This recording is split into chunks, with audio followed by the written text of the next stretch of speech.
परमात्मा को पाने तथा उसका वास्तविक लाभ प्राप्त करने के लिए पवित्र बाइबल में प्रमाण है कि प्रभु ने मनुष्य को अपना ही स्वरूप बनाया। 6 दिन में सृष्टि रचकर 7वें दिन विश्राम किया। कुरान शरीफ में प्रमाण है कि हजरत मोहम्मद को खुदा स्वयं कह रहे हैं कि मैंने तुम्हें उस परमात्मा की महिमा बताने के लिए भेजा है।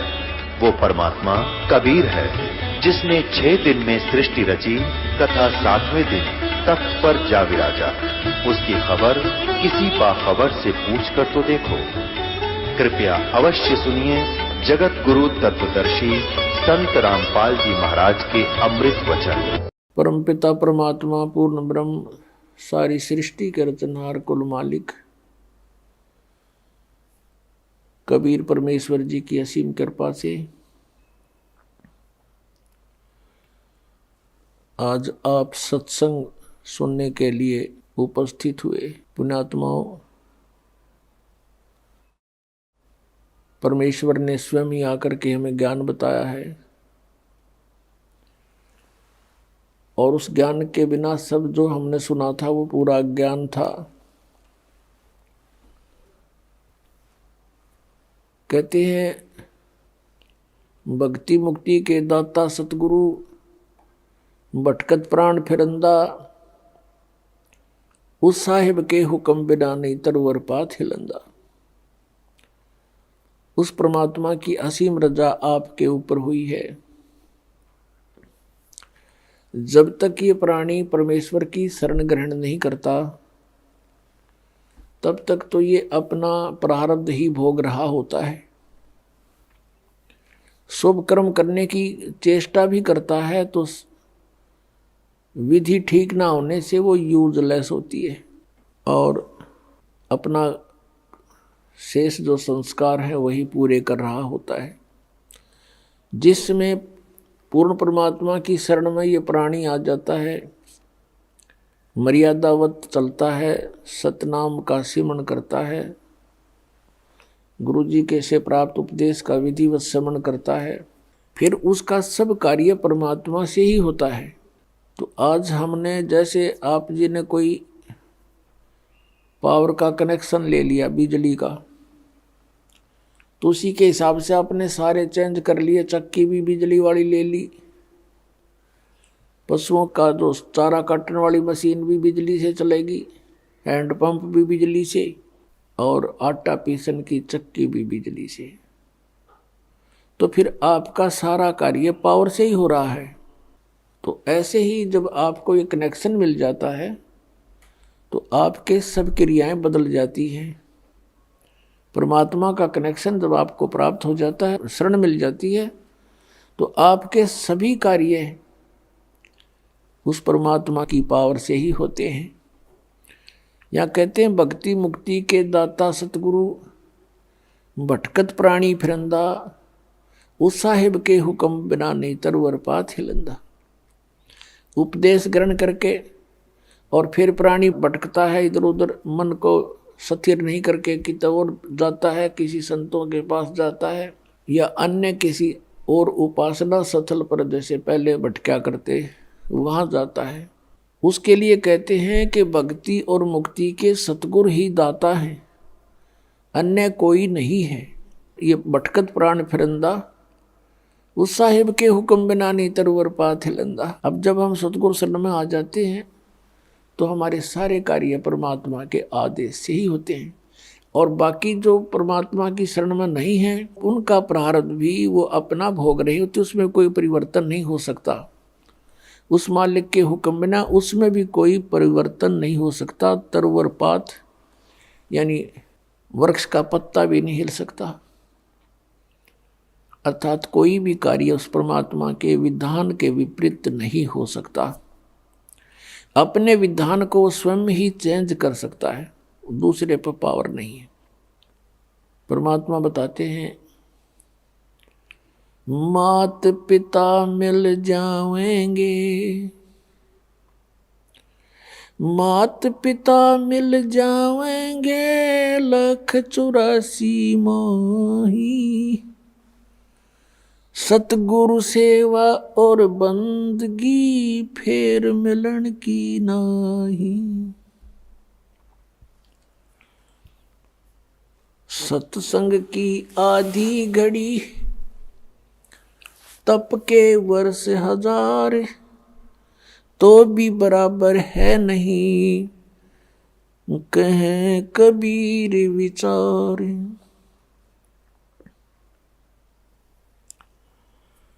परमात्मा हमें याद दिलाते हैं कि तुम मनुष्य जीवन प्राप्त करके परमात्मा की प्राप्ति के लिए कोशिश करते हो।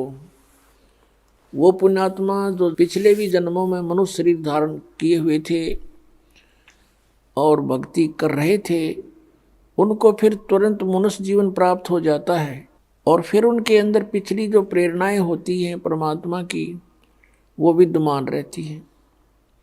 वो उसका अपना संस्कार है, वो कहाँ जन्मा है। जैसे पवित्र हिंदू धर्म में जन्म हुआ तो उसको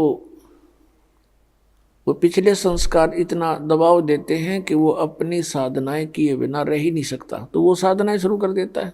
किसी का मुसलमान धर्म में जन्म होता है तो वो क्रियाएं शुरू कर देगा, और अन्य धर्मों में भी ऐसे जानो। लेकिन पुण्यात्माओं, जब तक हम अपने सदग्रंथों से परिचित नहीं होंगे तो साधना करना भी व्यर्थ होगा। मनुष्य जीवन का मुख्य उद्देश्य है परमात्मा का पाना, और यदि परमात्मा प्राप्ति नहीं हुई तो फिर वैसे ही अपना जीवन नष्ट करना होता है। सतगुरु संगत छोड़ के चाहे लाख वर्ष जप की नहीं, इंद्री क्रम न मोक्ष होवे फिर काल के अधीन। सतगुरु की संगत छोड़ के चाहे लाख वर्ष तक जप करते रहना गुरु से विमुख होकर के, और चाहे लाख वर्ष जप करते रहना, आपको कोई लाभ नहीं होगा। इंद्री कर्म न मोक्ष होवे और फिर काल के अधीन। पुण्यात्माओं, आत्मा जब से भगवान से बिछुड़ी है, कुछ दिनों के बाद ही इसको एहसास हो गया कि हमसे कुछ खो गया है, और आज तक भी वो ऐसा ही अधूरापन महसूस कर रही है। जिस प्राणी के पास पुत्र है, पुत्री है, संतान है, संपत्ति भी खूब है और अच्छी कारोबार है, लेकिन फिर भी उसको संतुष्टि नहीं है। आत्मा फिर भी कुछ ना कुछ तलाश में है, परमात्मा की तलाश में है। वो अलग बात है कि उसको तरीका कौन सा प्राप्त हुआ है, कौन से धर्म में वो जन्मा है, तो फिर भी वो उसकी खोज कर ही रही है। अब जैसे निर्धन तो खोज करता है, मान लीजिए परमात्मा की धनी होने के लिए, निसंतान ढूंढ रहा है भगवान को, न सोच लेंगे संतान के लिए। लेकिन जिसके पास सर्व संपन्नता है, संतान भी है, संपत्ति भी है, सर्व यहाँ काल का सारा सुख है, और फिर भी वो भगवान की तलाश में है, तो इसका मतलब ये सर्व जो कुछ भी हमें प्राप्त है, जिसको हम यहाँ चाह करते हैं, ये पर्याप्त नहीं है। इसके अतिरिक्त भी कोई कार्य है जो आवश्यक है। अब हमने उस आवश्यक कार्य को करना होगा। हम पहले अपना जो अनावश्यक कार्य है, केवल रोजगार के लिए, पेट के लिए, इसमें ज्यादा समय डिवोट कर रहे थे।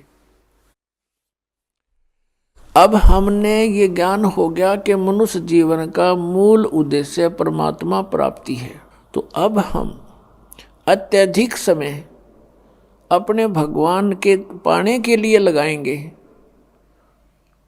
अब वही समय होगा, वही आपका कारोबार होगा, वही क्रिया होंगी।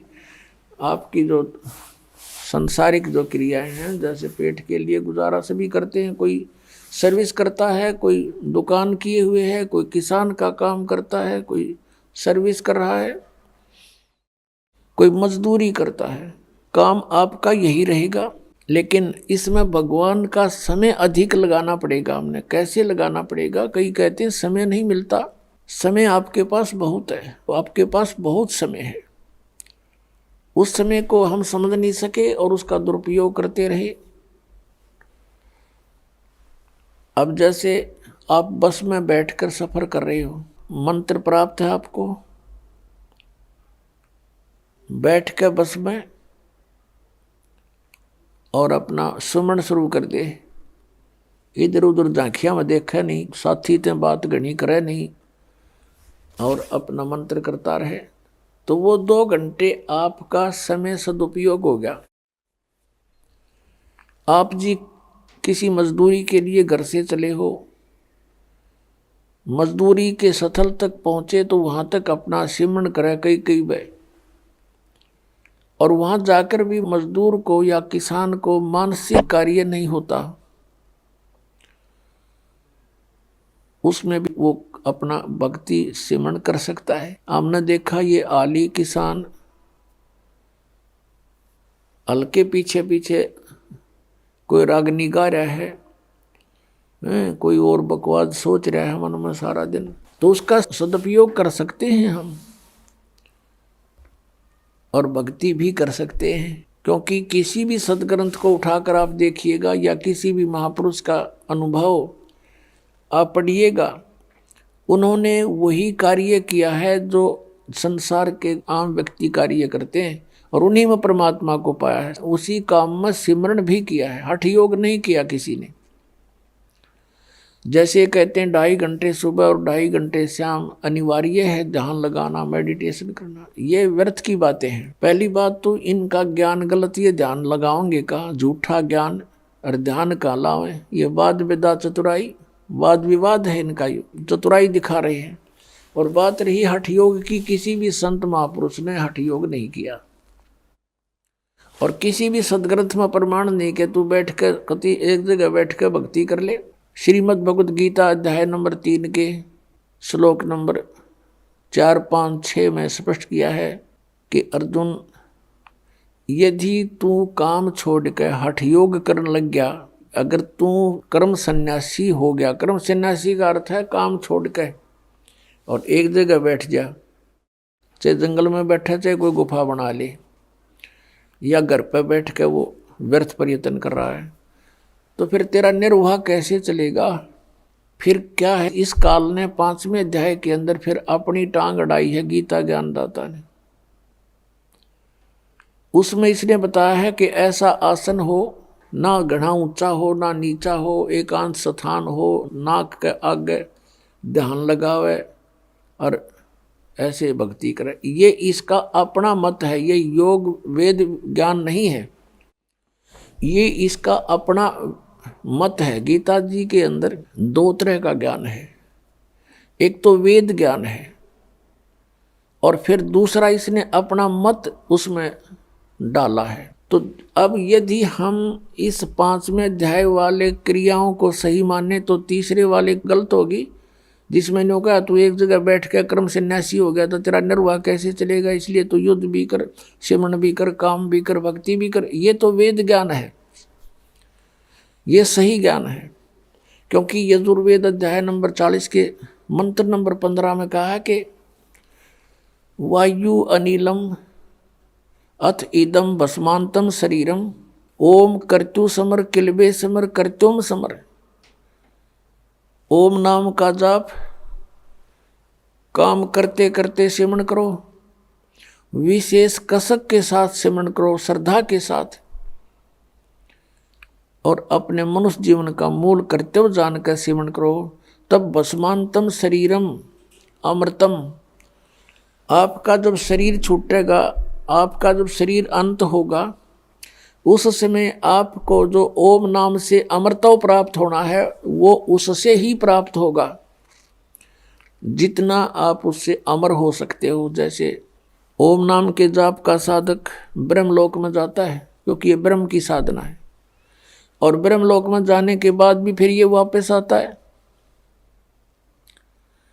तो जितना समय इसका उस ओम के भक्ति की कमाई से होगा उतना समय ये महास्वर्ग में ब्रह्मलोक में, वहाँ पर इसे नकली सतलोक, अलखलोक, अगमलोक, नामी लोक बना रखे हैं। तो वहाँ ये प्राणी अपना इतने समय तक ये जन्म मृत्यु से बच जाता है। लेकिन फिर भी जन्म मृत्यु होती है। कहने का भाव ये है कि श्रीमद् भगवत गीता अध्याय नंबर 8 के श्लोक नंबर 13 में ये गीता ज्ञान दाता वेद ज्ञान बता रहा है कि ओम इति एकाक्षरम ब्रह्म विहारन माम अनुसमरन यह परियाति तदन देहम सयाति परमाम गतिम। मुझ ब्रह्म का एक ओम मंत्र है और एक ओम अक्षर है, बस, नथिंग एल्स। इसका उच्चारण करता हुआ जो शरीर छोड़कर जाता है वो मेरे वाली इस ओम से मिलने वाली परम गति को प्राप्त होता है।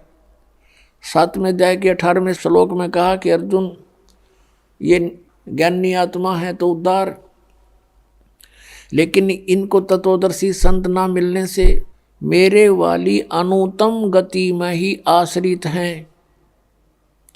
क्योंकि ओम नाम के जाप से ब्रह्मलोक प्राप्ति होती है और ये ब्रह्म की साधना की परम गति है ब्रह्मलोक प्राप्ति। और वहाँ गए प्राणी भी फिर जन्म मृत्यु में आते हैं। गीता ज्ञानदाता 4थे अध्याय के 5वें श्लोक में और 9वें श्लोक में, 2रे अध्याय के 12वें श्लोक में, 10वें अध्याय के 2रे श्लोक में गीता के अंदर गीता ज्ञानदाता कहता, अर्जुन तेरे और मेरे बहुत जन्म हो चुके, तू नहीं जानता, मैं जानता हूँ। इससे सिद्ध है कि ओम नाम का जाप करने वाले जो ब्रह्म पुजारी हैं उनकी भी जन्म मृत्यु और इनके भगवान की भी जन्म मृत्यु सदा बनी रहती है। तो जब तक जन्म मृत्यु है जीव सुखी नहीं हो सकता। अब इसे हम उसी पर आते हैं कि गीता जी अध्याय नंबर 8 के श्लोक नंबर 5 और 7 में कहा है, यदि तूने मेरी शरण में रहना है तो मेरी भक्ति कर, युद्ध भी कर और मेरा सिमरन भी कर। अब युद्ध से कठिन कार्य कोई नहीं हो सकता और उसमें भी मालिक को याद करने का निर्देश है।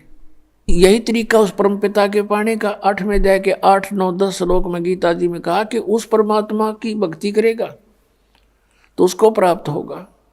उसका मंत्र 17वें अध्याय के 23वें श्लोक में बताया है, ओम तत्सत इति निर्देश ब्रह्मण त्रिविध समर्थ है। तो इस प्रकार पुण्यात्माओं, हमने अपने सदग्रंथों को आधार मान के और फिर भक्ति करनी चाहिए। वैसे धूल में लठ लगाने से कोई फायदा नहीं। अंधाधुंध कितना कुछ कर रहा है, कोई कुछ कर रहा है, धुंध डूंडा ठा रहे हैं, कोई तप कर रहा है, कोई व्रत रख रहा है, तो ये कहीं प्रमाण है इन साधनाओं से किसी को कोई प्राप्ति हुई? तो इस प्रकार उस सूक्ष्म वेद के अंदर परमात्मा ने बताया है, नाम उठत नाम बैठत नाम सोवत जागवे, नाम उठत नाम बैठत नाम सोवत जागवे, नाम खाते नाम पीते नाम सेती लागवे। यानी नाम का सिमरन करना है, चलते फिरते उठते बैठते भोजन खाते समय भी आप सिमरन कर सकते हैं। अब जैसे किसान के पास बहुत समय होता है, खेतों में जा रहे हैं, घूम रहा, अपना भक्ति करता जावे, पशुओं के लिए चारा लाता है तो सिमरन करता जावे आवे, यानी सिमरन में समय अधिक लगाना होगा। अन्य जैसे शॉपकीपर हैं, दुकानदार हैं, तो वो अपनी दुकान पर बैठे हैं, ग्राहक आया, उसको डील किया, उसके बाद फ्री होते ही फिर सिमरन शुरू कर दे। लेकिन मन की आदत है, काल ने ऐसा कुछ हमारे अंदर प्रेरणा कर रखी है कि भक्ति ना करके बाकी कुछ भी कर लो और कितने डले डोलो, कति मन हार नहीं मानता। एक समय किसी व्यक्ति को किसी उसके गुरु ने बताया कि तू जाप करवा दे, इतने जाप करवा दे, किसी मंत्र दे दिया श्लोक सा। तो उसके लिए उसने कोई और ब्राह्मण तो मिले को नहीं, उस अपने गुरु से पूछा, जी ब्राह्मण नहीं मिल रहे हैं, मैं किसी और से करा सकता हूँ? कहाँ, मैं किसी से करा दे, फिर इतने मंत्र करा दे तू। वो गया वहाँ पर लेबर चौक पे, लेबर चौक पर 2 व्यक्तियों से कहा, भी ऐसे ऐसे काम है, आप यहाँ क्या दिहाड़ी लेते हो एक दिन की डेली? उन्होंने बताया कि हम 15 रुपये लेते हैं। और क्या काम करते हो? कि सारा दिन तसले ढोते हैं। मिट्टी डालते हैं सड़कों पर या किसी के घर पर। तो उस व्यक्ति ने कहा कि मैं तुम्हें 30 रुपये दूंगा और बढ़िया भोजन दूंगा और बढ़िया कपड़े दूंगा, तुम मेरे यहाँ काम कर दोगे? क्या काम है बताइए? कि वहाँ एक मंत्र का जाप करना है। वो दोनों बोले ठीक है हम कर देंगे। और भी दूसरे कहने लगे हम भी चल पड़ेंगे, हम भी चल पड़ेंगे। वो कहने लगे अभी 2 की आवश्यकता थी, ये 2 तैयार हो लिए। उन दोनों को ले आया, उनको कहा पहले तुम स्नान करो। स्नान किया और बढ़िया भोजन कराया, स्वच्छ कपड़े पहना दिए, जैसे धोती लपेटा करते पहले वह धोती दे दी उनको बढ़िया, और कहा ये माला ले लो और ये मंत्र बोलते रहो, 8 घंटे ड्यूटी करो तुम अपनी, 8 घंटे यहाँ, और 30 रुपये दूंगा। वहाँ 15 लेते थे। अग जी ठीक है, बहुत अच्छी बात, न्याल हो गए। और जी कितने दिन कराओगे? अग भाई 3-4 दिन कराने पड़ेंगे। अग जी और किसी ना बुलाइयो? अग ना भाई ठीक समय ना, और क्या जरूरत है, डेली इतने करने हैं, तुम कर ही दोगे? हाँ जी कर देंगे। अब उसने बैठा दियो माला देकर हाथ में। उन्होंने आधा घंटा तो कराया, फिर 10-5 मिनट और कराया। फिर उन्होंने सोची रहा तरा जो भैया कद बजेंगे 8 घंटे हुए। तो दोनों ने बोले भाई ले पकड़ तेरी माला अरिया तेरी धोती, मारा बनाओ 8 घंटे तेरा कौन बैठा रहा इसमें बंद के। वो छोड़ के सारा सामान और पैर का अपने वो कपड़े लेबर चौक पा खड़े हुए, 15 रुपया में सारा दिन वो डले डोलिए। वहाँ सुखता बैठ कर मंत्र ना कराया गया। इस मन की इतनी गंदी आदत है। एक पेट के लिए आप कितनी मेहनत करते हो, पशु भी थक जाता, हमने देखा, क्योंकि दास का किसान परिवार में जन्म था। सुबह से लेकर शाम तक हाल ही हल जोतता है, उसका कोई घंटों का हिसाब नहीं। सुबह 6 बजे चला जाता, शाम ने 6 बजे छोड़ता बैलों को। और कई एक ऐसी व्यवस्था होती है, फिर चारा काट के सिर पर रख कर लाता था।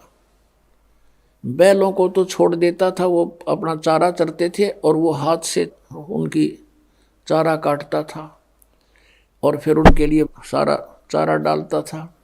फिर लेन देन जो घर का उसको करता है, पशु से भी ज़्यादा कार्य करता है एक पेट के लिए इंसान। और एक भगवान के लिए 10 मिनट नहीं निकालने देता ये मन, इतना दुश्मन है इस आत्मा का। तो पुण्यात्मा इसके जाल को समझना है आपने। और भक्ति भक्ति के हिसाब से होगी, जैसे भगवान ने बता रखी, अपने मनमुखी नहीं करनी। अब जैसे कावड़ लेने जाते हैं, बड़ी श्रद्धालु आत्मा है, वहाँ से लेकर वहाँ तक पैदल जाते हैं। कई बार तो पैदल आते हैं और पैरों में छाले पड़ जाते हैं, पट्टी बांध बांध कर, और चलते ही रहते हैं। और उन नैनों कह दे तो ये एक मंत्र की माला फेर दे छोड़ के चलो, इतना लंबा मंत्र 108 मंत्र क्यों करोगे? शुरू में शटराई करने लग जाता है ये मन, इतना वो है ये उल्टे काम करने में राजी, और अच्छे काम में इसकी बिल्कुल रुचि नहीं बनती। तो इस भक्ति से, ज्ञान से, परमात्मा के अंकुश से ये मन फिर आपको भक्ति करने देगा। ना भक्ति ना करने दे, और कुछ भी कर ले, तपस्या कर ले, सारा सारा दिन, कोई वर्षों तो खड़े रहते हैं, क्योंकि वहाँ मन का सहयोग होता है। और मन ये काल है, ये चाहता है कि परमात्मा की भक्ति ना करके यो प्राणी बाकी कुछ भी करता रहे, अपने पंजे नीचे है। यो पेट पलनियाँ चलते हैं, उन इस दामों पर जाते हैं, पेट के बल ऐसे आगे निशान लगा दिया, फिर वहाँ पहुँच गए, उठकर फिर निशान लगा दिया। यानी इस तरह की क्रियाएं कितनी कर ले, नो प्रॉब्लम, नो ऑब्जेक्शन। और माला के 108 मंत्र ने होगा 6 ऑब्जेक्शन। एक माला पूरी नहीं करने दे, इतने पता नहीं कहाँ कहाँ सोचेगा, चल वहाँ चलते हैं, वो काम था, फलाना था, फिर कर लेंगे, चल छोड़ इसको, फिर क्या था, फिर पता नहीं कहाँ कोई और समस्या आ जा। तो कहने का भाव ये है कि जो क्रिया है वो बिल्कुल आसान है, लेकिन हम उस दूसरी साधनाओं में घने रंगे। अब उस रंग को कति छोड़ना पड़ेगा। वो साधना आप जो पहले किसी तरीके से भी करते थे वो नहीं करनी है। अब जैसे आपको बताई जाती ऐसे ही करना। जैसे राधा स्वामी पंथ से आए हैं बहुत से भक्त, वो कहते हैं जी हमारा तो अभ्यास बन गया, 2.5 घंटे सुबह बैठकर 2.5 घंटे सामने तो हम, और जब तक ना बैठा हमारा मनसा ना भरता, तो ये नहीं करना आपने। क्योंकि वैसे तो ठीक है, बैठे हो, समय मिल गया तो भक्ति करो, कोई दिक्कत नहीं है, मंत्र करो, बैठ के करो, लेकिन मेडिटेशन नहीं करना। ये जो ध्यान है ये हठ योग है, और ध्यान की विधि हम बताएंगे वैसे करना। अब जब आपको परमात्मा की चाह बनेगी, आपका ध्यान ऑटोमेटिकली मेडिटेशन होगा। कैसे होगा? परमात्मा कहते चिंता तो सत्य नाम की, और न चिंता दासी, जय कोई चिंता नाम बिना, वाहे काल की फांसी। जैसे कहते हैं ना, आप किसी को टेंशन हो जाती है और उस टेंशन में उसका मन की सुई रुक रुक के वहीं जाती है, थोड़ी सी देरी दूर जाती है, तुरंत फिर वहीं पहुंच जाती है। तो कहते हैं या टेंशन तुझे हुई है, ऐसी टेंशन भगवान के नाम की बना। अब जिसको कभी टेंशन हुई हो, जिसको कोई चिंता का विषय गहन बना हो, उसको खूब पता है कि वो किसी से बातें भी कर लेता है 2 मिनट 10 मिनट, उसके तुरंत बाद उसकी सुई उसी टेंशन पर पहुंच जाती है मन। तो इस प्रकार हमने वो ध्यान हमारा है इस परमात्मा के नाम से जोड़ कर रखना या टेंशन बनानी है। और दिस इज मेडिटेशन। यू बैठ कर कर लो, चाहे लौट कर टेंशन कर लो, ये मेडिटेशन। और चाहे चलते फिरते कर लो। तो कहने का भाव यह है, बुद्धिमान समाज आसानी से समझ सकता है कि किस प्रकार ये भक्ति हो सकती है और कैसे हम इस समय का सदुपयोग कर सकते हैं। जैसे किसी को टेंशन हुई है, उससे पूछ कर देखो वो कितना समय उस टेंशन में लगाता है। संसारिक कार्य में किसी से बात करने को दिल नहीं करता, उसी समय उस टेंशन पर ध्यान पहुंच जाता और टेंशन के कारण पर। तो ऐसे हमने ये हमारा सहज समाधि है या संतों की सहज समाधि। तो ऐसे हमने इस नाम के ऊपर मेडिटेशन करना है। ये सुरत शब्द अभ्यास बताते हैं कुछ पंथ वाले। और कैसे कहते हैं, हमारे गुरु ने 18 वर्ष तक एक बंद कमरे में बैठ कर, कोठे में कोठा, और वहाँ सुरत शब्द अभ्यास किया। इन्होंने मेरा सुरतर शब्द होता क्या है, और ये अभ्यास क्या किया उसने बताया, डले डोए हठ योग किया। हठ योग नोट सुरत शब्द अभ्यास हठ योग नहीं होता, वो तो साधना। जैसे हम कोई मंत्र जाप करें, आपको नाम दिया है, वो नाम तो शब्द है और उसके ऊपर ध्यान लगा के रखना, जोड़ के रखना, उससे 1 सेकंड भी दूर ना करना, ये सुरत शब्द अभ्यास है। यानी उसके नाम के ऊपर सुरती को जोड़े रखना। अगर परमात्मा कहते हैं कबीर जी, जीव्या तो मुख में फेरे और माला फेरे कर्मा ही, मनवा तो 34 फेरे ये तो सिमरण नाही। उधर से आप समण कर रहे हो और मन सैर सपट्टे कर रहा है, ये समण नहीं है।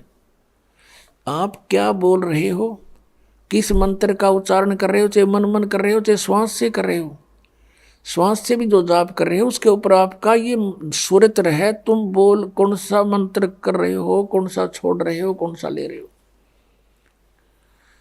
और इसको अभ्यास करना, इसकी प्रैक्टिस करना, नॉन एज सुरत शब्द प्रैक्टिस, सुरत शब्द अभ्यास। ये कान बंद करके, आंख बंद करके, ये सुरत शब्द नहीं, ये तो बिला धुन सुनेंगे। फिर तो सुन ले चाहे ना सुन ले, तो बात जे रही अंदर, जो कुछ हो तो हो ही रहा है। अब ये पिछले संस्कारों से आपके अंदर धुन आधी बज रही है और वही परमात्मा की ट्राई कर रहे हैं पुण्यात्माएं।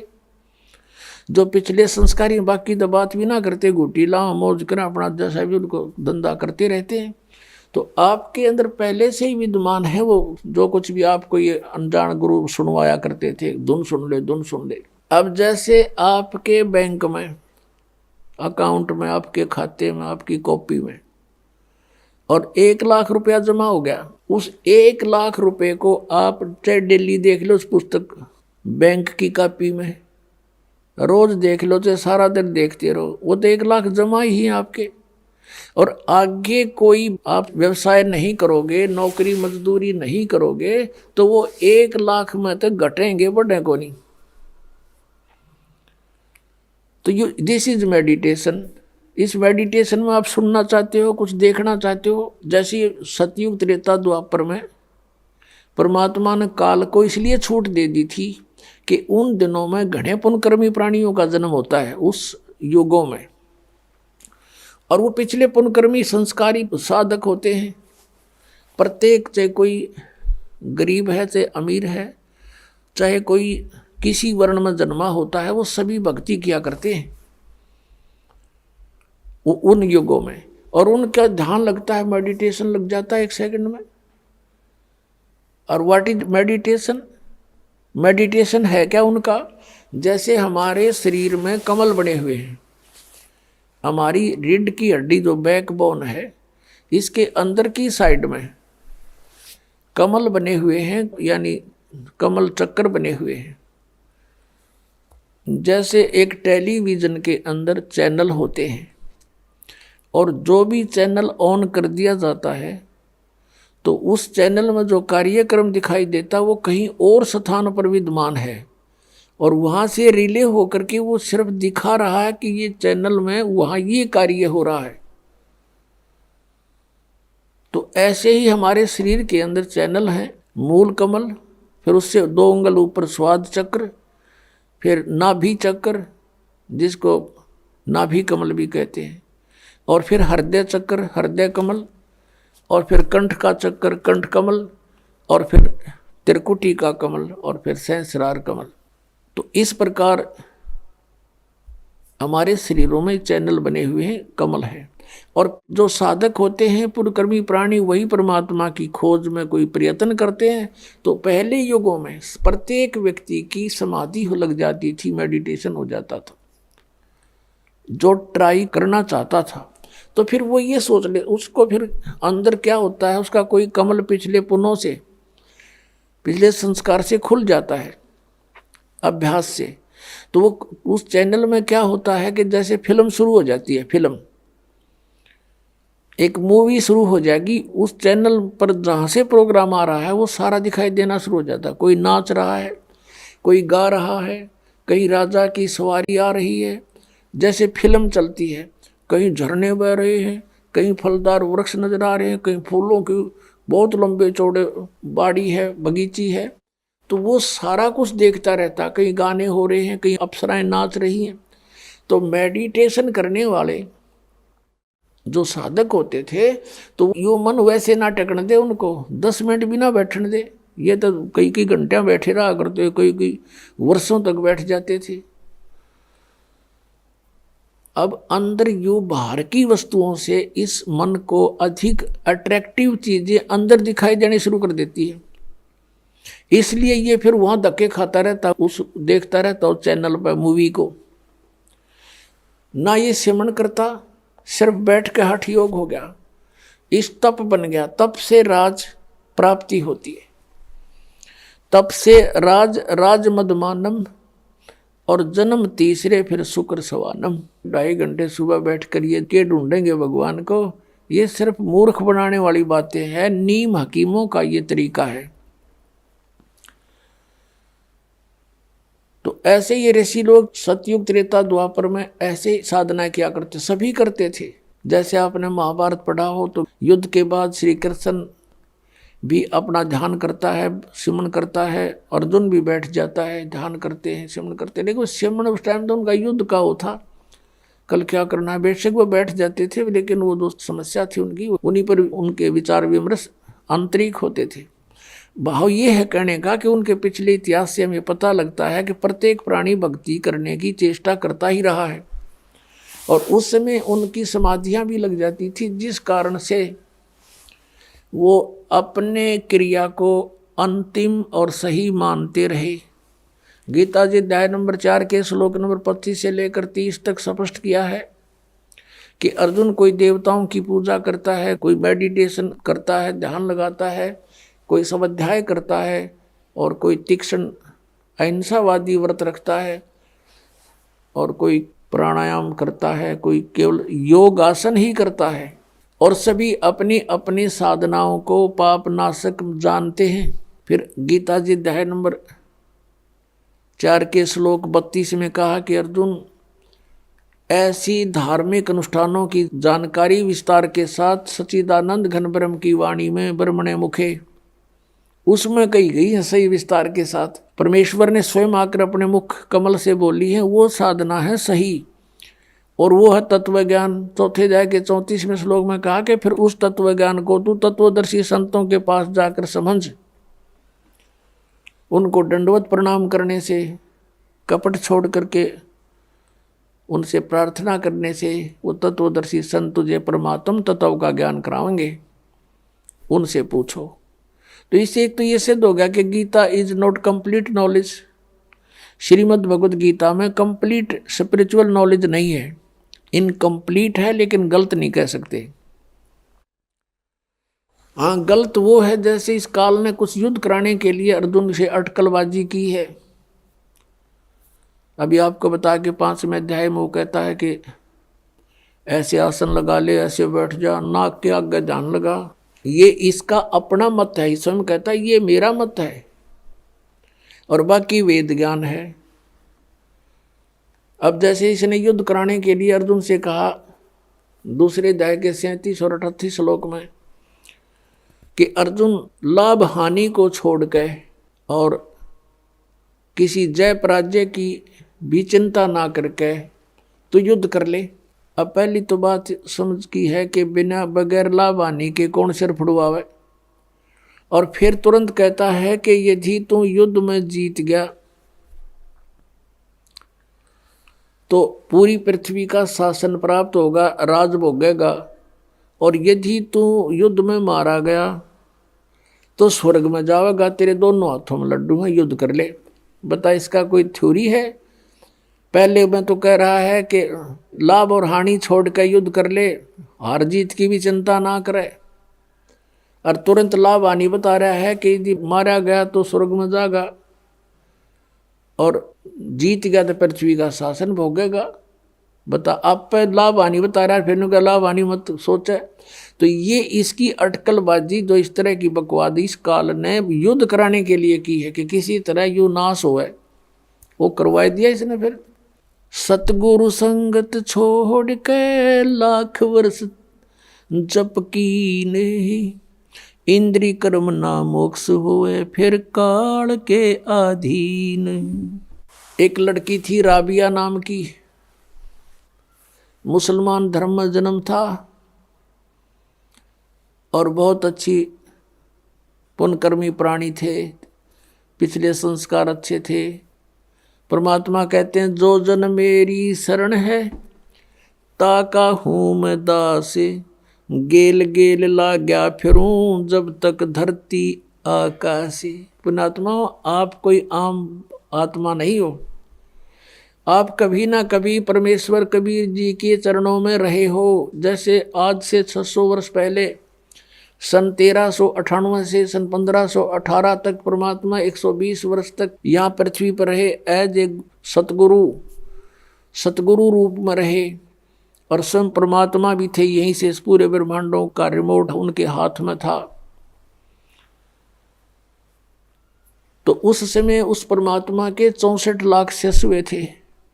वो कितने दयालु है पुण्यात्मा, आप सोच नहीं सकते, क्योंकि हमारी बुद्धि तो काल ने बांध रखी है, और हमारे को तो यहाँ के संसारिक के झूठे सुख ही फाइनल नजर आ रहे थे अभी तक, जब तक ज्ञान नहीं था। अब वो दयालु 600 वर्ष पहले आया, इसलिए आया कि इन आत्माओं को एक बार रिचार्ज कर जाऊं, फिर इनको मनुष्य जन्म मिलते रहेंगे जब तक पिछली पीढ़ी आएगी। ये कलयुग के प्रारंभ की बातें हैं। सन 1398 संवत 1455 ये ज्येष्ठ सुदी पूर्णमासी को परमात्मा सतलोक से चल कर आए, अपने निज स्थान से, उस ध्रुवलोक से, तेजों में स्थान सतलोक से, और एक कमल के फूल पर बनारस के अंदर काशी शहर में, शहर के बाहर वन में एक लहरतारा सरोवर में खिले कमल के फूल पर आकर प्रकट हुए। वो प्रथम चरण था कलयुग का। अब ये बिचली पीढ़ी, ये मध्य का समय है कलयुग का, और कलयुग का लास्ट जो होगा उसके विषय में बताया कि उसमें सब कृत गढ़ी प्राणी हो जाएंगे, कोई भी धर्म कर्म को नहीं मानेगा, शराबी कबाबी मांसाहारी, एज बहुत कम हो जाएगी, 20 वर्ष की उम्र मनुष्य की रह जाएगी एंड ऑफ द कलयुग में, कलयुग के लास्ट में। और उसमें 5 खंड होंगी। जैसे 15 वर्ष की उम्र में सभी मर लिया करेंगे, युवा भी हो लेंगे, ब्याह भी करवा लेंगे, बच्चे भी उत्पन्न हो लेंगे और मर भी लेंगे। और उसमें 5 वर्ष की लड़की विवाह होते ही 5 वर्ष की लड़की के बच्चे उत्पन्न होने लग जाएंगे कलयुग के लास्ट में, और बिल खोद के प्राणी रहा करेंगे। तो वो तो है एंड ऑफ द कलयुग। और अब है ये मध्य, और प्रथम पीढ़ी परमात्मा की जब मालिक आए थे वो थी, और अब है बीचली पीढ़ी। तो इस बीचली पीढ़ी तक आपको लाने के लिए कि ये मनुष्य इनमें आस्था भगवान की बनी रहे, चाहे ये कोई पत्थर पूजे हैं, चाहे ये किसी कृष्ण जी ने पूजे हैं, चाहे ये कोई और अपना बाबा श्याम जी के धोख में प्रसन्न है, लेकिन वो थे पूर्व के संस्कार। और हम सोच रहे थे कि इन देवताओं की पूजा से हमें सुख हो रहा है, क्योंकि हमें ज्ञान नहीं था।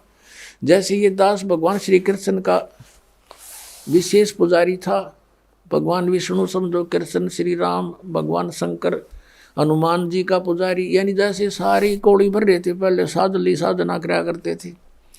बाबा श्याम जी हमारा इष्ट देव यानी कुल देवता, और वो भी पूजा। और ये थे तब पिछले संस्कारी बताएं कुल की हमारी। तो उसमें जैसे हम स्कूल में पास होते थे शिक्षा में, तो अपने सोचा करते भगवान कृष्ण ने दया करती, फिर बाबा श्याम जी याद आ गया, बाबा श्याम जी ने दया कर दी, बजरंग बली की मेर जय हो, उसने मैं पास करा दिया। फिर विवाह हुआ, नौकरी प्राप्त हुई, संतान हुई, तो इन्होंने सोचा करते इन भगवान ठाठ कर दिए, और इनकी पूजा करते थे। आस्था थी और ज़्यादा आस्था बढ़ती चली गई, क्योंकि सुख होने लगे। ये हो रहे थे पूर्व के संस्कार, प्रारब्ध ही फल रहा था हमारा, और हम सोच रहे थे इनने मौज कर रखी है। तो ऐसे ही पहले ये सब होता रहा। तो परमात्मा 600 वर्ष पहले आए थे,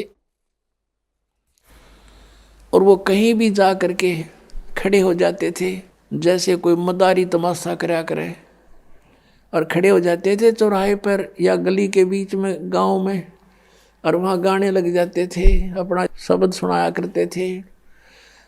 मानुष जन्म दुर्लभ है, ये मिले न बारंबार, तरवर से पत्ता टूट गिरे, बहुर न लगता डार। परमात्मा ने ऊंची ऊंची आवाज़ में कहीं खड़े होकर बोलने लग जाते, आसपास के लोग इकट्ठे हो जाते, काफ़ी झुंड बन जाता, और मालिक की आवाज़ तो लाउड स्पीकर से भी तेज थी, जहाँ जो बैठा है उसको वहीं सुन रहा है और आराम से बोल रहे हैं। और लीला थी उस मालिक की, परमात्मा के आगे क्या है लाउड स्पीकर। तो ऐसे सैकड़ों की संख्या में भक्त वहाँ जमा हो जाते, फिर प्रार्थना करते, हे भगत जी आज़ाद और डट जाओ हमारे गाँव में। अच्छा भाई डट जाऊँगा, वो तो गए इस उद्देश्य से थे। फिर अगले दिन फिर परमात्मा शाम ने भी सुनाते, दिन में वो अपना धंधा करे थे, शाम ने फिर कराएंगे भैया जी हो। ऐसे लाखों लोग हो गए थे भगवान के, एक दिन में सैकड़ों जगह प्रकट हो जाते हैं भगवान। जैसे आज तो ये टीवी हो गए, एक व्यक्ति बोलता करोड़ों टीवियों में जाकर वो सारा अपना ज्ञान दे सकता है। उस समय ये भी नहीं थे, और ये होते तो कबीर साहब ने बोलन कौन देता, जैसे इस दास के साथ हो रही। अब जिस पर भी हमारा ज्ञान चलता है, ये नकली संत जब बंद करवा देते, बंद करो, ये तो झूठ बोल रहा है, निंदा करता है। तो परमात्मा ने दूसरा तरीका अपना लिया, उस टाइम चलने की जरूरत ना पड़ी। तो ऐसे, और फिर उनको सुख हुआ नाम लेते ही, केवल प्रथम मंत्र देते थे भगवान उस समय, और बीच के ओनली ये 5 नाम जो आपको प्रथम मंत्र में दिए जाते, ये थे वो 5 नाम जो राधा स्वामी वाले घाटा जोड़ रहे हैं। 5 नाम, वो 5 भी नाम हुए भी कोई ना काल के 5 होते हैं। अरे इनसे लाभ होगा आपको यहाँ का भी, और यहाँ से हम चलेंगे, जैसे हमारे शरीर में चैनल बने हुए हैं, इनमें ये प्रधान बैठे हैं, इनके मालिक हैं ये, इनका अकाउंट क्लियर करके हम आगे जा सकते हैं त्रिकुटी पर। तो उस समय हमें ज्ञान आधार नहीं रहा, सुख गणे दिए परमात्मा ने, क्योंकि ये सुख सागर है प्रभु। इसकी शरण में आते ही किसी को प्रेतबाधा थी, कोई देव क्रोष्ठ था, या कोई शारीरिक कष्ट था, कोई सांसारिक बाधाएं थी, कोई कर्म ठीक नहीं हो रहे थे कार्य, वो सब ठीक होते चले गए। और ऐसे करिश्मे करे परमात्मा ने। उनके घरों में गरीब व्यक्ति थे, और शाम ने 10 रुपये धरके सोते, तड़के 100 पाते उनके घर पे, और वो आकर बताते तो गुरु जी की कृपा से ऐसी रजा होगी। कोई नो कहना तुम रख के भूल गए हो गया, आप पे थर भूल लाग रही है, नो कदे होया करे। तो वो जिसके बीतता वो जाने, कड़ब दर का बोलना समय था उस समय। तो अब भी ऐसी लीलाएं हो रही है। एक भक्त बता रहा था जी, मैं 1-1.5 वर्ष से कोशिश कर रहा था पुस्तक पढ़ के कि चालू नाम लूं, पर पैसे का अभाव था। तो वो कह रहा था कि ऐसे करते करते मैं घना दुखी हो गया, भगवान परमात्मा का इतना अमृत ज्ञान और मैं पहुंच नहीं पा रहा, रोने लग गया। एक दिन कहता 100-200 रुपये बैंक में पड़े थे, वो निकलवाने गया था, 6,000 रुपये बैंक में पाए। 6,000 रुपये मेरे अकाउंट में जमा हुए पाए। लेकर छक्कर हो गया, परमात्मा या दया भी बख्श दी। अगले दिन ट्रेन पकड़ दी, बहुत दूर रहने वाला था बच्चा। तो ऐसी ऐसी लीलातियां लाखों करेगा परमात्मा आपके लिए, लेकिन आप किसी और को बताओगे उनका झूठ बोल रहे हैं, क्योंकि उनके साथ कभी ऐसा हुआ नहीं। हुआ क्यों नहीं? क्योंकि उनको पावर का कनेक्शन मिला नहीं। जो मैनुअली जो कार्य होता है, पावर का काम उससे अलग होता है। तो यह पावर का कार्य है, परमात्मा का कार्य है, ये जनसाधारण नहीं मान सकता इन बातों को। तो इस प्रकार परमात्मा ने वो 64 लाख शिष्य हो गए, सबको ये मंत्र दे दिया। फिर हम, क्योंकि ज्ञान हमें था नहीं, कोई भी बहकाले था, हिंदू और मुसलमान दोनों को उपदेश दिया करते भगवान, और कहा करते भाई हिंदू मुस्लिम दो नहीं भाई, 2 कहे सो नरक में जाई, एक पिता की संतान हो तुम, ये काल ने तुम्हारे को यहाँ आपस में दुश्मन बना दिया, भिन्न भिन्न बना के। बुद्धिमान लोग थे, मानते भी थे, लेकिन भक्ति करने से जो उनको सुख हुआ नाम से, तो भले ही वो किसी मजहब में रह रहे थे, लेकिन भक्ति मालिक वाली करते रहे अंदर से। लेकिन कुछ समय के बाद क्या होता है इस प्राणी के साथ कि इसको सुख घना हो जाता है, क्योंकि मालिक सुखदाई है, ये दयालु परमात्मा है। इसकी जरा सी मेहर से इतना सुख हो जाता है, जीव बौंदल जाता है, विचलित हो जाता है। फिर कुछ दिनों के बाद क्या हुआ, धीरे धीरे परमात्मा से दूर हो गए। कोई कह दे नहीं भाई भगवान तो भगवान है, ये कबीर भगवान नहीं है, ये अल्लाह नहीं है, ये तो झूठ बोलता है। ठीक है तुम्हें सुख हो गया होगा, छोटा मोटा कोई सिद्ध पिद्ध होगा यू ऐसे। तो इस तरह उन्होंने, हमें ज्ञान ना होने से अपने मजहब के लोगों ने परमात्मा से हमें पुनः दूर कर दिया, लेकिन उस मालिक का उद्देश्य था वो पूरा हुआ। हम परमात्मा को ना पहचान कर भटक रहे हैं। नहीं तो इतना आसान है मोक्ष, इससे आसान वस्तु है कौन नहीं, और इससे आसान कोई काम नहीं। जैसे रोटी खाना बनाती है बहनें, बेटियां, माताएं, और कितना जुगाड़ जोड़ती हैं, अब गिनती भी ना हो, इतने आइटम इकट्ठे करने पड़ते हैं। परात कितना, फिर तवा, चूल्हा, लकड़ी, तेल है, और फिर कटोरा, फिर चम्मच, फिर नमक, मिर्च, नरी आइटम इकट्ठी करके, और फिर आटा बनाना, फिर सब्जी काटना, छोंक लाना है। और इसी गर्मी होते सर्दी, उसमें वो चाहे वर्षा हो। अब तक कुछ एक गैस के चूल्हे चाले हो गए, नहीं पहले तो लकड़ियाँ जलाया करते थे, अब भी जलाते हैं। 90% लोग लकड़ियों से ही अब खाना बनाते। तो गिल्ली हो जाए वर्षा के दिनों में, वो जल के देना, फूं फूं आँख लाल हो जाए, और फिर भी बना के छोड़े हम। और परमात्मा के भजन में कुछ भी तो ना, जीव भी ना लानी, अरे यू ना होता हमारे थे, देखिए खोटे लाग रहे, जीवा भी नहीं हलानी, बिना जीव के सिमरण दे दिया मालिक ने। सांस तो आवेगा तुम्हें, लेट के ले लो, बैठ के ले लो, चलते लो, वो सिमरण करो। और ये प्रथम मंत्र है, इसका जाप भी मानसिक करो, मौखिक नहीं करना। तो मौखिक तो जैसे अलग बैठे हो अकेले कर लो, नहीं मानसिक करो इसको। तो इस तरह इसमें कुछ भी ठाके ना लेना, और ना कोई जुगाड़ जोड़ना, और यूँ भी ना कर सकते फिर हमारे जैसे नालायक नहीं, फिर हम किसे भगत है। तो कहने का भाव ये है कि ये सबसे आसान है मोक्ष पाना। अब हम उसी प्रसंग पर आते हैं। तो ऐसे परमात्मा हमें चार्ज कर गए, और चार्ज करके चले गए। मालिक सहश्री आए थे, सहश्री चले गए। तो हम मालिक को नहीं पहचान सके, इसलिए उनसे विमुख हो गए थे। परमेश्वर ने एक लीला की थी। अब परमात्मा के बहुत से शिष्य हो गए, और सत्संग किया करते थे, वहाँ पर भक्त आते थे, बेटियां बहनें भी आती थी। तो जब हमें सुख हो जाता है तो हम अपने परमात्मा में भी दोष निकालना शुरू कर देते। ये मन की आदत है, मन चाहता है इसे दूर करूं किसी प्रकार परमात्मा से। एक वैश्या थी गणिका, उस बेटी ने, बहन ने रात्रि के समय सत्संग सुन लिया, कोई दया हुई परमात्मा की, वह झांकी में बैठ गई अपने मकान में। रात का समय था, कहीं दूरी पर सत्संग हो रहा था, और रात्रि का जो साइलेंट पीरियड होता है, बिल्कुल शांत मौसम होता है, वातावरण, दूर तो का आवाज जाती है, और परमात्मा तो चाहे उसको सुना दे घर दूर बैठे। तो उस बेटी ने सारी रात सत्संग सुना कि मनुष्य जन्म परमात्मा पाने के लिए प्राप्त हुआ है, और इसकी भक्ति ना करके असंग जन्म कुत्ते बने, असंग जन्म गधे बने। वो सारी डिटेल मालिक ने सत्संग में सुनाई। तो उस बेटी का एकदम प्रेरणा होगी। पुण्यात्मा, सत्संग एक ऐसी वस्तु है, ये ऐसा तत्व है कि आत्मा को जोड़ कर धर देता है, चाहे कसाई भी क्यों ना हो।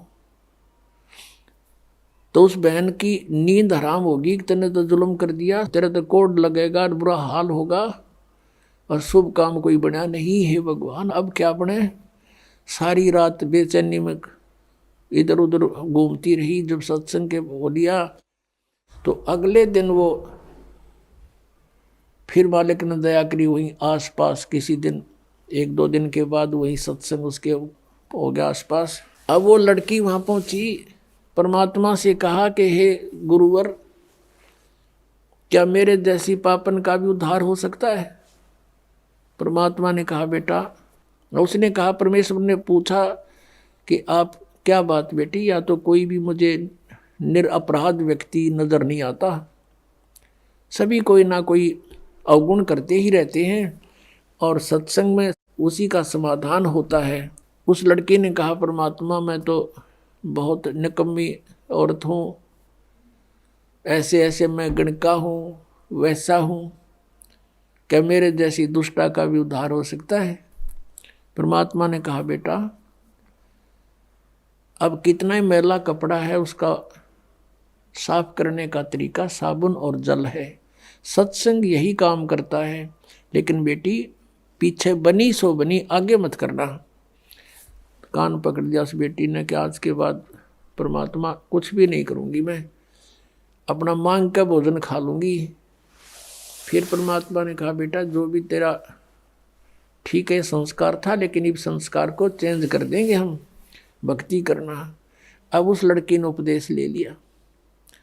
अब पुण्यात्मा, जिसका लागे सोतन जाने, उसने तेन सोचा तू मरगी कति 92 माटी होगी तेरी, और उम्र भी 40-45 की आसपास हो चुकी है। और पुण्यात्माओं को ये काल जगह जगह अच्छी बुरी तरह फंसाता है। तो उसके लगन लगी, पिछला संस्कार प्रबल था बेटी का, जहाँ भी सत्संग हो लड़की वहीं पहुँच जा, और निकट जा बैठे मालिक के मुंह की तरफ देखे, और सत्संग सुने, गहराई से विचार करे। अब क्या होता है कि वहाँ संगत में जैसे कोई और बाहर के व्यक्ति कहने लगे, रहे तुम्हारे गुरुजी के पास तो वैश्या भी जान लगी, सुप्रसिद्ध वैश्या थी वहाँ उसकी, काशी शहर की। तो कुछ एक ने तो अपनी बहन बेटियों को, अपने जैसे पुत्रों को जाना बंद करवा दिया, और कुछ एक जो वहाँ जाते थे वो उस लड़की को धमकाने लग गए, तो मत आया कर यहाँ पर, तेने गुरुजी की बेइज्जती करा दी है, सारे शहर में चर्चा हो रही है। अब वो रुके क्योंकि उसको तो मुश्किल तरह पाया बेचारी ने, और वहाँ से दूर होगी तो उसने हिसाब ला लिया कि तेरा तो नाश हो गया, नरक में भी ठिकाना नहीं है। तो अगले दिन परमात्मा के सामने रोने लगी, प्रभु आपकी बेटी है तो पापन, प्रदाता अपना आश्वासन दिया है कि पापी भी पार हो जाते हैं, इस आस में मैं आपके चरणों में लग रही हूँ, और मुझे यहाँ आने के लिए मना किया जा रहा है। परमात्मा ने कहा क्या बात सारी बता, कि ऐसे ऐसे कुछ भक्त कहते हैं, कुछ माई कहती हैं कि तू नीच है, यहाँ मत आया कर, गुरुजी की बेइज्जती करा दी। तब परमात्मा ने कहा बेटा तू खूब आया करे, और तुझे मना करे उसको मुझे बताना है। फिर परमात्मा ने सत्संग के माध्यम से उनको आगाह किया, भाई कुष्टी होवे संत बंदगी कीजिए, हो वैश्या के विश्वास चरण चित दीजियो।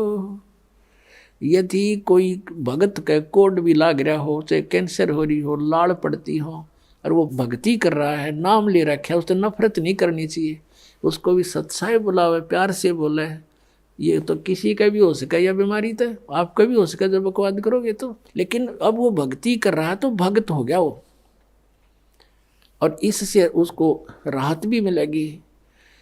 और जैसे कहते हो वैसा कह विश्वास चरण चित दीजिए, यदि किसी बहन बेटी गलती से किसी भी दुष्कर्म में फंसी हुई है और वो भी सच्ची लगन से भक्ति करती है, कहते हैं उसको भी रिस्पेक्ट देना, बकवाद नहीं करनी चाहिए।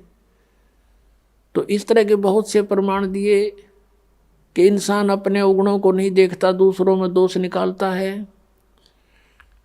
और ये खास बात होती है कि चोर को चोर दिखाई देते हैं और दुष्कर्मी को सभी दुष्कर्मी दिखाई देते हैं। जैसे एक चोर आकर के एक नेक व्यक्ति के घर पर रुक गया, राह चलता अतिथि बन के। अब उस नेक व्यक्ति ने उसको एक नेक अतिथि जाना, क्योंकि वो स्वयं नेक था। उसने उसको चोर नहीं माना, खाना खिलाया, बढ़िया वस्त्र दिए, सर्दियों के दिन थे, अपने घर में चौक में सोया जहाँ आप सो रहा था। अब धनी तो सो गया ठाठ से, चोर उठा, उसका धन निकाल कर रात को चंपत हुआ। अब वो चोर तो चोर था, लेकिन उस नेक आदमी को चोर दिखाई नहीं दिया। फिर एक नेक व्यक्ति उस चोर के घर पर डट गया, राह चलता। अब उसने रोक लिया, रुक गया। अब वो नेक व्यक्ति तो सामने सो गया उसके घर पे, और वो सारी रात जागता रहा। कदे यूँ चोरी कर ले जा रात ने, कदे चोरी कर ले जा रात ने, यूँ जागता रहा। क्योंकि वो दोष उसमें खुद विद्यमान था, उस नेक व्यक्ति में नहीं था, अतिथि में।